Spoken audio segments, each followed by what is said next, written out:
Oi, eu só quero avisar que essa introdução aqui está sendo feita de última hora. Eu falei várias vezes nesse vídeo que a Netflix deveria renovar para a quarta temporada a série One Day at a Time, mas infelizmente nessa quinta-feira eles cancelaram a série. Os produtores e a Sony Pictures estão em busca de um novo espaço para dar continuidade. Não se sabe ainda o que vai ser feito, se vai dar certo, mas muito em breve eu venho fazer um vídeo aqui falando sobre o que pode acontecer ou quais são as possibilidades que tem para One Day at a Time, então fiquem com o vídeo. A terceira temporada de One Day at a Time estreou faz umas semanas e eu não poderia deixar de falar dela, né? Olá, eu sou o Lúcio, esse é o Pop Stuff e hoje vamos falar sobre a terceira temporada de One Day at a Time, série da Netflix. Fiquei muito feliz com essa temporada, achei ela tão boa quanto as outras duas, consegue dar continuidade para inúmeras situações que apareceram já nas outras temporadas e, obviamente, trazer elementos novos, histórias novas e mostrar o crescimento dos personagens. Afinal, temos dois adolescentes na série que passam por dramas e também o elenco adulto que precisa evoluir e trazer novidades para o público. Um dos principais elementos do início da série que mostra, sabe, como o público interfere também no quesito de quem você gostaria que participasse, é a participação da Gloria Estefan como a irmã da Lydia, e a gente vê como é uma personagem rica em informações que a gente não tinha visto ainda, não imaginava como seria a persona dela, só tinha ali as falas da Lydia sobre a irmã, mas agora ela tá ali personificada e ela é muito divertida, assim como a Lydia. A Lydia, a irmã dela, tem uma situação conturbada assim na vida, mas elas acabam contornando tudo para ter uma relação mais estável, para conseguir conviver melhor e obviamente inclui música nisso. Outro tópico abordado na temporada foi falar sobre ansiedade, e não só com uma personagem, falando sobre duas. No caso, a primeira personagem foi a Penélope, que está sofrendo com ansiedade, principalmente porque ela está passando pelo período final das provas dela para se formar como enfermeira, e ela estava entrando em crise em certos momentos porque ela tinha muita coisa para fazer e ela não conseguia lidar com tudo isso. E isso fez com que ela precisasse entender que ela precisava falar com as pessoas sobre a ansiedade dela, e não só no grupo de terapia, ela precisava levar isso para a família, coisa que ela tem muita dificuldade. Eu acho que desde a primeira temporada ela tem muita dificuldade de falar sobre isso com a família dela. Ela pensa que falar sobre os medos dela pode trazer uma insegurança da família em questão de que ela não vai ter condições de lidar com os problemas aqui da casa. Ela achou que isso poderia interferir e foi muito diferente. Os filhos dela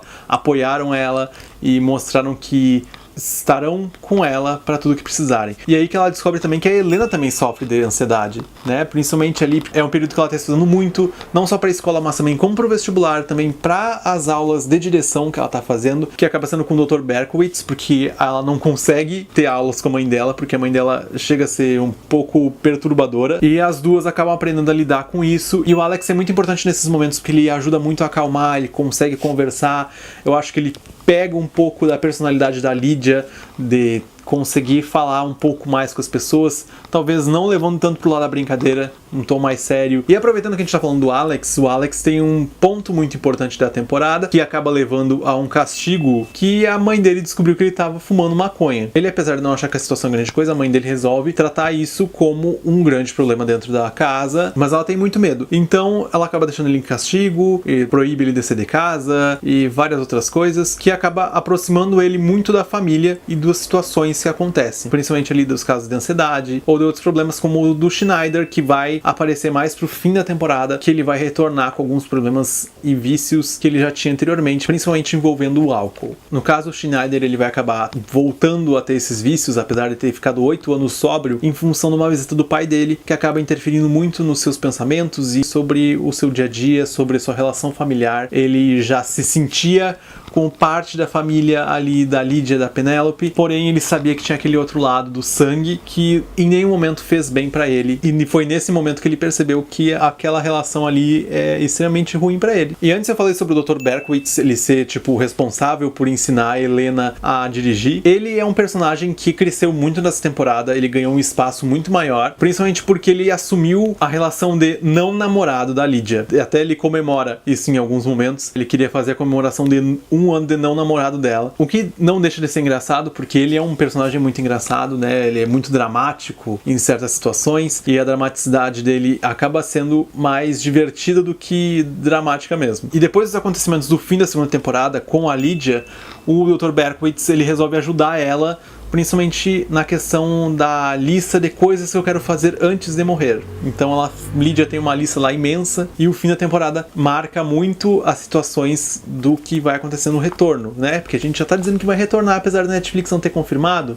A gente quer que tenha um retorno para a quarta temporada, porque a terceira terminou com um final aberto. E a gente quer pelo menos alguma coisa para entender melhor o que vai acontecer. A temporada também mostra o retorno do Victor, no caso do pai da Helena e do Alex. Na verdade, o seu retorno é para apresentar a namorada, que na verdade já é noiva, e também envolve o casamento deles. E essa namorada não é só muito legal, como ela é extremamente parecida com a Penélope, mas a Nicole, que é a namorada, se mostra uma pessoa extremamente legal, extremamente prestativa. Provavelmente ajudou o Victor a mudar muito sua personalidade, entender certos pontos e vários problemas que ele vinha enfrentando, principalmente sua relação com a Helena, que é bem resolvida no fim dessa temporada também. Aproveitando que eu tô falando da Helena, tem um episódio nessa temporada pra falar sobre a primeira vez da Helena, e ela conta toda a história, toda a situação, tudo o que aconteceu, principalmente porque tudo começou com uma compra no cartão de crédito. No caso, o cartão de crédito de emergência que ela tinha, que a mãe dela ficou sabendo e não tinha entendido por que aquilo apareceu na conta. Então foi aí que ela teve que contar tudo o que aconteceu e por que aconteceu. É um episódio muito legal que a Penélope, principalmente, precisa aprender muito a como lidar com a situação e entender também que a primeira vez, independente do gênero, da orientação sexual, vai ser um pouco difícil ou vai causar um pouco de medo, e que no final, na maior parte das vezes, tudo pode sair bem. E algo interessante dessa temporada é que depois de um tempo, né, 2 temporadas, a gente não tinha sido apresentado a nenhum cenário novo. E nessa temporada, com a visita do pai do Schneider no prédio, ele resolve fazer algumas mudanças por lá, e ele renova a lavanderia, que se torna um novo cenário para algumas situações. Temos o destaque para uma descoberta do Alex sobre a avó dele dentro da lavanderia. Tem um momento lá muito divertido. E também tem o Alex, eu acho que o Alex é quase o dono do espaço, basicamente, quando ele encontra o Schneider em uma situação muito ruim. Vale a pena ficar ligado nesse espaço, que eu acho que ele vai ser reaproveitado na próxima temporada. E é isso, eu acho que foi uma temporada muito bem feita. Eu fiquei muito satisfeito com o que eu vi. Tem inúmeros momentos emocionantes, assim, o final da temporada tem algumas cenas que é difícil não chorar, vou ser bem sincero, porque tem algumas conversas da Penélope com o Schneider que, tipo assim, ó, são pesadas num sentido, não num sentido ruim, pesadas no sentido, assim, de emoção. Tu percebe o quanto os atores estão emocionados fazendo a cena. Tu sabe que aquilo ali que tá acontecendo, tipo, a emoção deles não é só uma atuação. Eles sentem aquilo que eles estão falando. Então isso eu acho que é muito importante, principalmente numa série de comédia que tem plateia ao vivo, que muitas vezes, né, pode interferir no quanto a pessoa ri de um episódio. Eu acho que é importante trazer esses momentos de emoção, sim.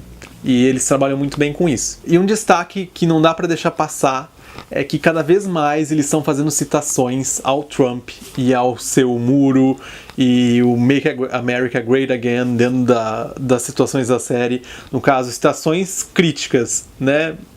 Todos os momentos que são citados são situações críticas, principalmente porque eles são uma família latina que sofrem muito com as situações que acontecem nos Estados Unidos e com a visão também da população, muitas vezes, sobre outras etnias dentro do país. Então é isso, a terceira temporada de One Day at a Time é extremamente boa. Eu estou extremamente ansioso para a próxima temporada, que a Netflix precisa renovar.